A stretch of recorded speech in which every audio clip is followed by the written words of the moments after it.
19 de febrero del 2023. Lecturas. Primera lectura del libro de Levítico. El Señor habló así a Moisés y a la comunidad de los hijos de Israel: Sed santos, porque yo, el Señor, vuestro Dios, soy santo. No odiarás de corazón a tu hermano, pero reprenderás a tu prójimo, para que no cargues tú con su pecado. No te vengarás de los hijos de tu pueblo, ni les guardarás rencor, sino que amarás a tu prójimo como a ti mismo. Yo soy el Señor. Palabra de Dios.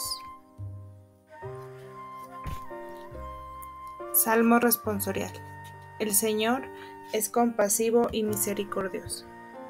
Bendice alma mía al Señor, y todo mi ser su santo nombre. Bendice alma mía al Señor, y no olvides sus beneficios. El Señor es compasivo y misericordioso. Él perdona todas tus culpas y cura todas tus enfermedades. Él rescata tu vida de la fosa y te colma de gracia y de ternura. El Señor es compasivo y misericordioso. El Señor es compasivo y misericordioso, lento a la ira y rico en clemencia. No nos trata como merecen nuestros pecados, ni nos paga según nuestras culpas. El Señor es compasivo y misericordioso. Como diste el oriente de ocaso, así aleja de nosotros nuestros delitos. Como un padre siente ternura por sus hijos, siente el Señor ternura por los que lo temen. El Señor es compasivo y misericordioso.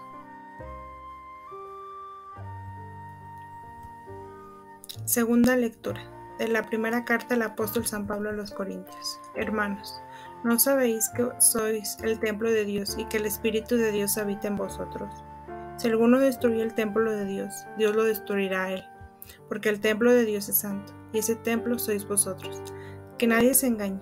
Si alguno de vosotros se cree sabio de este mundo, que se haga necio para llegar a ser sabio, porque la sabiduría de este mundo es necedad ante Dios, como está escrito: Él caza a los sabios en su astucia. Y también el Señor penetra los pensamientos de los sabios y conoce que son vanos. Así pues, que nadie se gloríe en los hombres, pues todo es vuestro: Pablo, Apolo, Cefas, el mundo, la vida, la muerte, lo presente, lo futuro, todo es vuestro.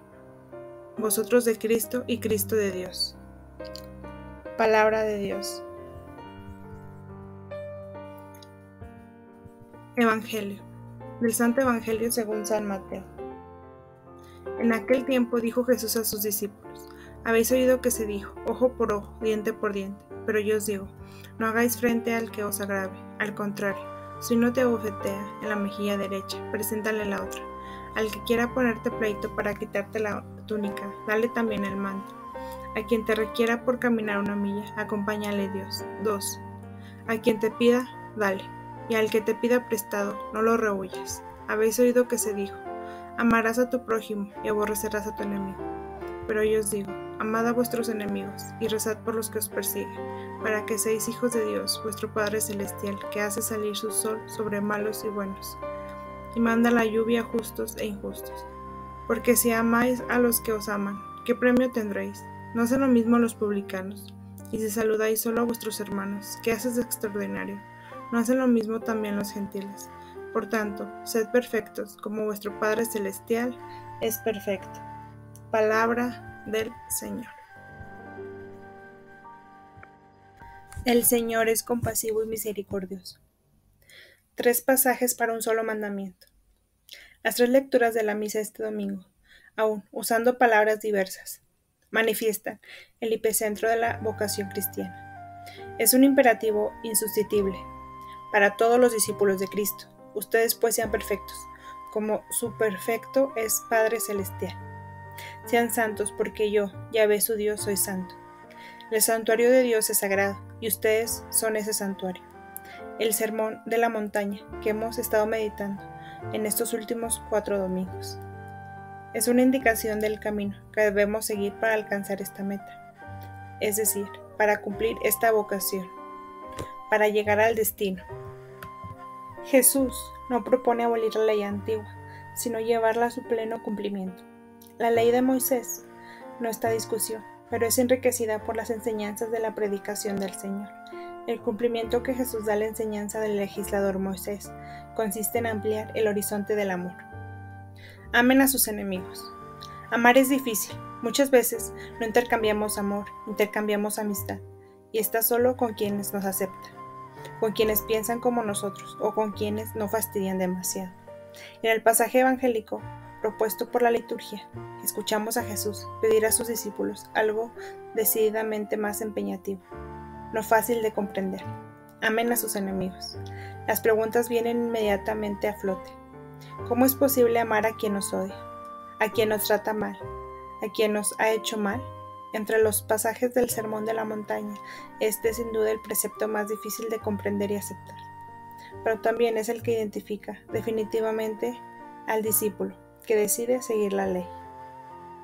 Lo que Jesús ordena es una parte de una lógica completamente nueva, desconocida, tanto en el mundo antiguo como en el judío. Amar a todos, sin excepción. Jesús pide a quienes quieran seguirlo que pongan en práctica la paradójica ley de no violencia, que consiste en oponerse a los malvados, y lo hace con 3 ejemplos muy claros. Poner la otra mejilla a quien nos abofetea, dar también el manto a quien solo nos pide la túnica, caminar 2 millas con quien nos obligan a caminar 1, con ellos, y añade, den a quien les pida, y a quien quiera de ustedes un préstamo, no le den la espalda. En estas palabras está implícita la petición de un amor gratuito y unilateral, que se traduce en saber responder al mal con bien. Pero esto se hace explícito y se expresa positivamente en las siguientes afirmaciones de Jesús. Amarás a tu prójimo y aborrecerás a tu enemigo. Pero yo les digo, amen a sus enemigos y oren por los que los persiguen. Pero yo les digo, con esta expresión Jesús nos da una ley externa, sino que escribe esta ley del amor en nuestro corazón, en donde reside el espíritu del amor, derramado en nosotros por el Padre, gracias a la resurrección de Jesús. Sin esta ley suprema de amor, no es posible la reconciliación.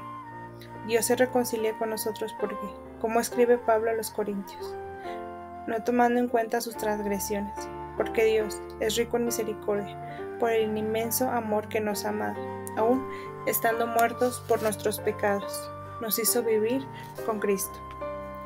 La reconciliación con Dios nos ha sido confiada, porque somos pues embajadores de Cristo, como si Dios exhortara por medio de nosotros. En nombre de Cristo les suplicamos, reconcíliense con Dios, para que sean hijos de su Padre Celestial. En el Evangelio pone en secuencia una serie de verbos que piden acciones no fáciles de realizar. Amar, orar, ofrecer, bendecir, prestar. Esto nos da a entender que la santidad es algo concreto, nada de abstracto y lejano. Santidad terrena que tiene sabor a familia unida, a panes recién horneados, a encuentros gozosos. No son preceptos, es la ofrenda de un poder, la transmisión de Dios al hombre de una fuerza y de una energía divina. ¿Dónde está el centro de donde brota todo? En las palabras, para que sean hijos de su Padre. De padre a hijos hay como una transmisión de herencia de comportamientos, afectos, valores, fuerza de voluntad y solidaridad. En el libro de Levítico escuchamos a Dios que quiere llevar al hombre a ser santo, a imitación suya, a través de las palabras. No odies en tu corazón a tu hermano, amarás a tu prójimo como a ti mismo. Quiere que su santidad, es decir, la separación del mal y la plenitud del bien, se manifieste en acciones concretas. El odio y la venganza son negativos. Deben mantenerse fuera de nuestra vida. El amor es bueno y debe estar presente en el corazón del hombre. Pablo recuerda a los corintios que el hombre es templo de Dios y por lo tanto debe obrar en la plenitud del amor. Si Dios está en nosotros, tenemos su propia fuerza y gracia en nosotros. Hay una responsabilidad custodiar el espíritu que habita en la comunidad, por lo que no es posible seguir la sabiduría del mundo, ni confiar en líderes que son hombres. El único en quien se debe confiar es en Cristo nuestro Señor.